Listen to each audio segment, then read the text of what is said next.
ನಿನ್ನೆ ಕುಮಾರಣ್ಣರವ್ರನ್ನ ಸ್ಟೇಟ್ಮೆಂಟನ್ನು ನಾನು ಮೊನ್ನೆ ನೋಡಿದೆ.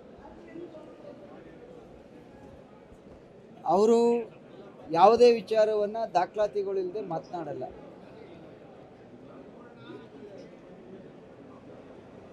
ಬಂದ ನಂತರ ಯಾವ ಮಾಹಿತಿಯ ಮೇಲೆ ಮಾತನಾಡಿದ್ದಾರೆ, ನಾನು ಪ್ರಾಧಿಕಾರದ 50-50 ವಿಚಾರ ಅಲ್ಲ, ಮೋಸ್ಟ್ಲಿ ಹೆಬ್ಬಾಳ್ನಲ್ಲಿ ಹಿಂದೆ ಇದ್ದಂಥ ಮನೆ ವಿಚಾರ ಮಾತನಾಡಿರ್ಬೇಕು, ವಿಜಯನಗರದಲ್ಲಿ ಇದ್ದಂಥ ಮನೆ ವಿಚಾರ ಮಾತಾಡಿರ್ಬೇಕು. ನಾನು ಯಾವುದೇ ಮಾಹಿತಿಯನ್ನು ಸಂಪೂರ್ಣವಾಗಿ ತಿಳಿದೇ ಮಾತನಾಡಲ್ಲ.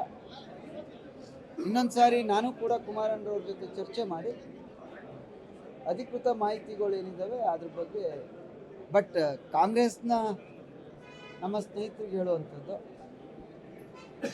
ನೀವು ವಾಲ್ಮೀಕಿ ವಿಚಾರವನ್ನು ಹೇಳಿದಾಗಲೂ ಇದೆ ಅಂದ್ರಿ.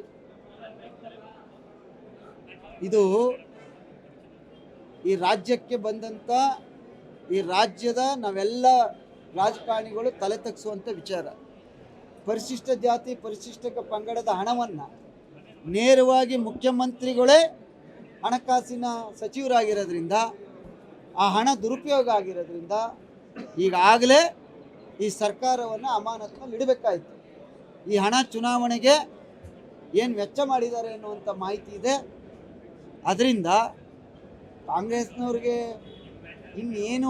ಇನ್ಯಾವ ಭ್ರಷ್ಟಾಚಾರದಲ್ಲಿ ಸಿಲುಕಿದ್ರೂ ಕೂಡ ಅವರು ಒಪ್ಪುವಂಥ ಸ್ಥಿತಿನಲ್ಲಿ ಇಲ್ಲ. ಅವರು 5 ಗ್ಯಾರಂಟಿ ಏನು ಕೊಟ್ಟಿದ್ದೀವಿ, ಆ 5 ಗ್ಯಾರಂಟಿಗೋಸ್ಕರ ಈ ರಾಜ್ಯದ ಜನತೆ ಏನೇ ಭ್ರಷ್ಟಾಚಾರ ಮಾಡಿದ್ರು ಕೂಡ ಸಹಿಸ್ಕೋತಾರೆ ಅನ್ನುವಂಥ ಭ್ರಮೆನಲ್ಲಿದ್ದಾರೆ. ಈಗಾಗಲೇ ಲೋಕಸಭೆಯಲ್ಲಿ ಬುದ್ಧಿ ಕಲಿಸಿದ್ದಾರೆ.